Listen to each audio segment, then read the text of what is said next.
新闻记者惠林潘子努了5相片对高雄站的刘桂香为你带来现场最新的消息。上来关心罗东海老爱寮海北坎乌特，水利署提起火把口里下积极的补救当中，到底乜个原因会造成火把水溃堤？火把口系表示讲，系因为礼拜突然间的雨量过大，200年的台水频率，年代的火把北坎涨足了新数，200年的火把水的频率。所以未来的火把北坎重建的之间，就比较提高安全的标准来做设计。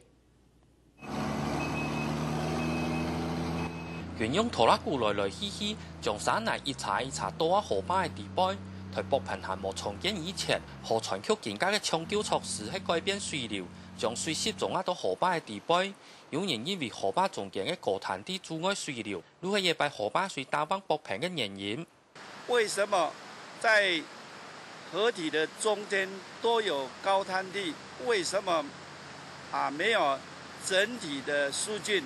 唔過水利署嘅次水單位看法冇相同，而係因為係瞬間雨量太大嘅關係，因為夜拜木蘭溪逢才3月所落嘅雨，但而係台灣1年嘅平均雨量，北平都唔掉那麼平衡。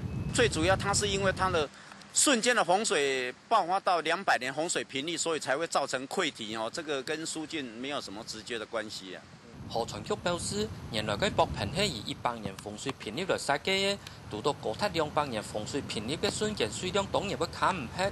未來重建北平嘅時節，有必要提高洪水頻率嘅標準。所以最主要，我覺得那個構造的那個洪水頻率還是要設計標準要提高啊。因為地球環境改變，天然災害嘅強度100比100個高，次水單位建設嘅防設計也要停運調整，冇本居民再同水來爭地位。客家新聞陳文廉屏東報道。